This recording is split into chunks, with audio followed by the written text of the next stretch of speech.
Maybe you almost got a healing session from someone only to find out they lived 5,000 miles away, and the prospect of giving your money to someone that wasn't actually going to be in the room with you to do a healing just didn't really make sense. It made your woo alarm go off. Or perhaps you are actually a healer who somehow took a training but didn't get the real 411 about how distance healing worked. Well, you've come to the right place.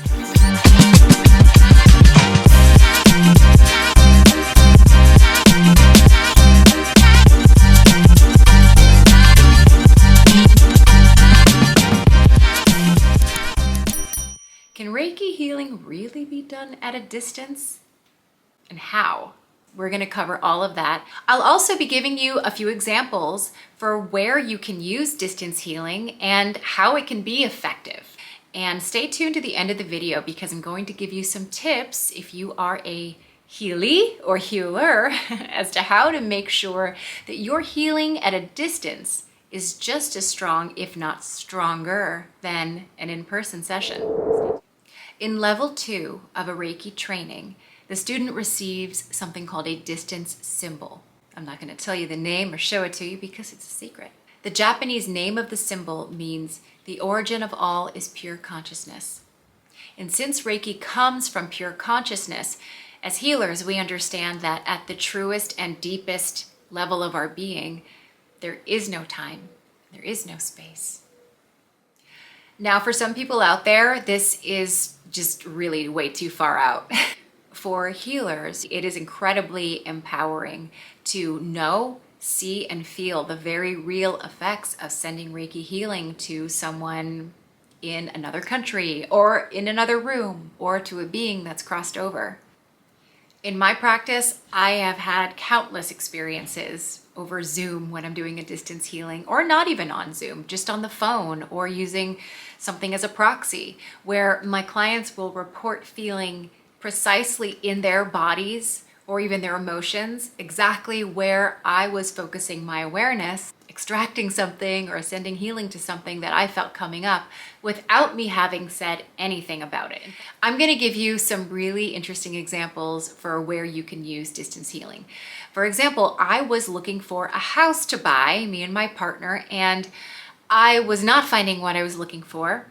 I was really frustrated. There were so many things going against us, whether it was we couldn't afford what we liked, or there were problems that would come up last minute, things that were kind of hidden that we would find out later, even though everything looked great on the surface.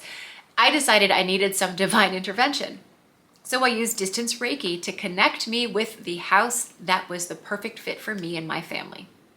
I wrote down on a piece of paper exactly what I wanted in the house and what our budget was, and I put the distance healing symbols, and I sent Reiki to this for a few days, every day, and I got the house. I mean, it was exactly what I asked for.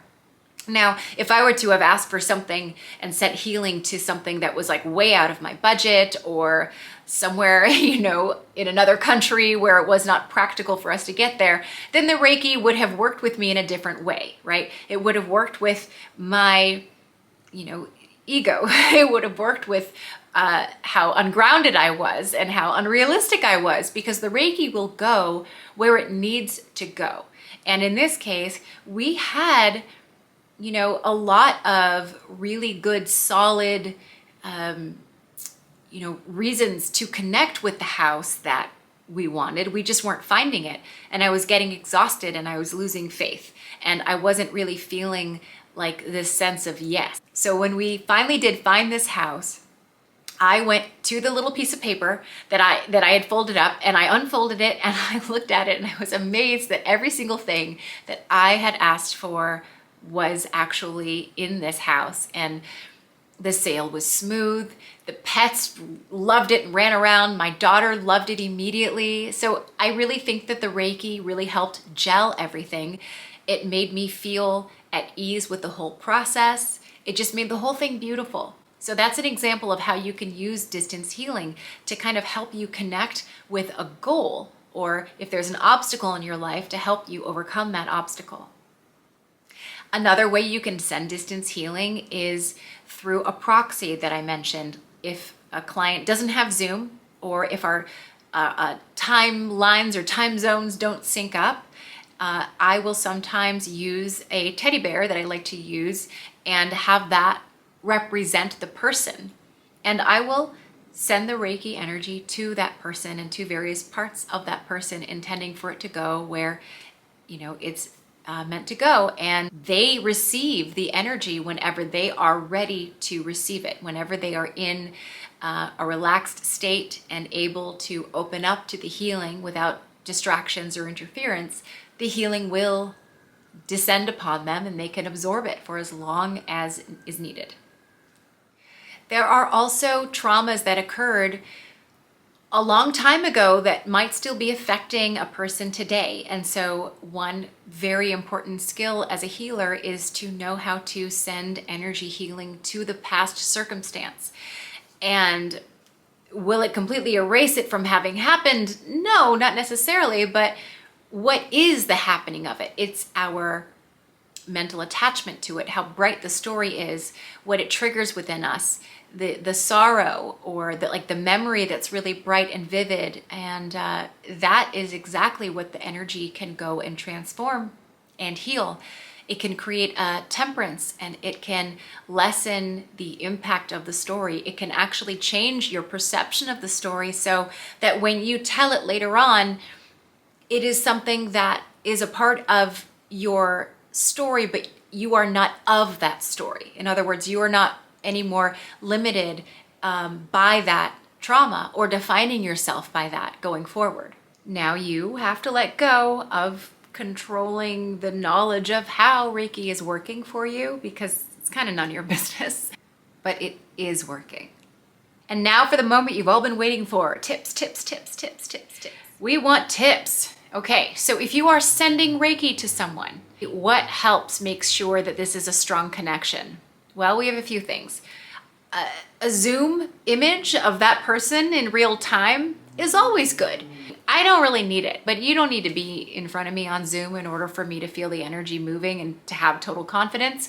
But if you're just starting, it sometimes is good to just have that energy in front of you. And if you don't have a person you're sending energy to via distance, it's good to get a picture.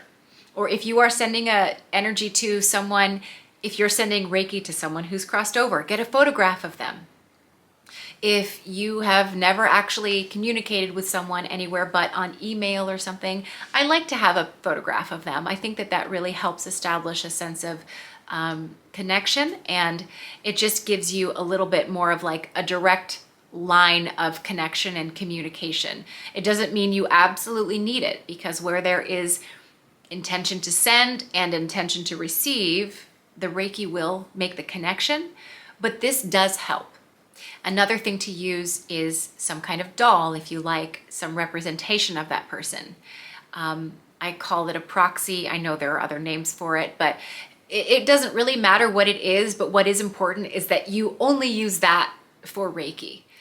I'll sage it and I'll keep it away from my kids, keep it away from the dog. I don't really want it to be something that everyone touches. It's something I use only for the purpose of a distant healing.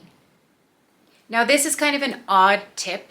It's one that I channeled, and I woke up hearing information about giving distance Reiki treatments, and the information is as follows.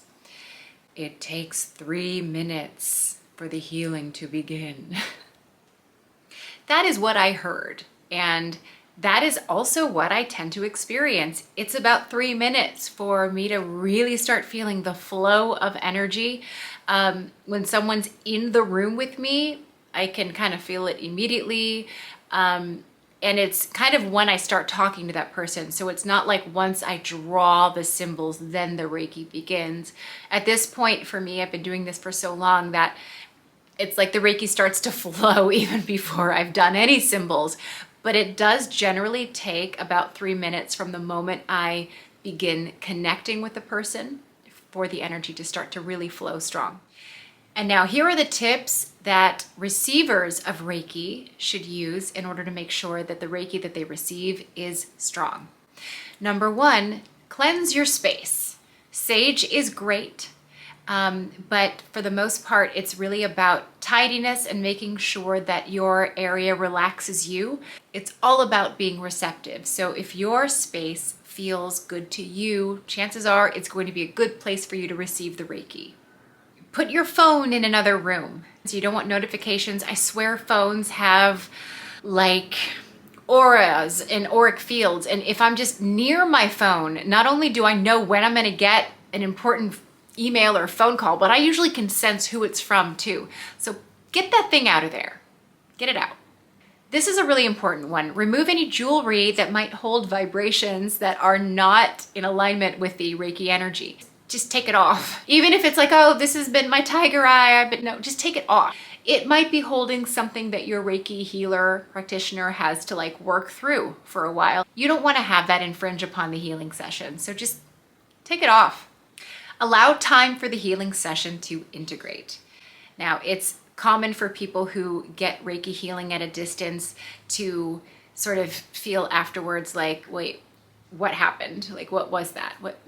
Just give it a couple of days, give yourself some time. Understand that the Reiki healing is not a haircut. It's not the sort of thing that you're going to always like notice the change right away. It's going to be something that integrates with where you are right now. It meets you where you are, and it brings you to where you want to be. Like, just because you had it and it was a distant session does not mean it's less powerful than an in-person session. A lot of times it can actually be more powerful. That's how I feel as a healer. Sometimes these distant healing sessions, the people that I'm setting the energy to are in the sanctuary they've created for themselves. They sage, they've got the candles, they're misting themselves with Palo Santo water, you know what I mean? They have like their vortex water going, and they are just like, they don't have to get in traffic later. They can go right to sleep. So there are a lot of pluses to having a distant Reiki healing session. Do not think for a second that it is not stronger than an in-person session. If any of you have any thoughts about what I've said or questions, please feel free to comment down below. Oh yeah, and like and share and subscribe. Do all that stuff. I hate it when people ask me to do that, so I'm not going to ask you, but just do it.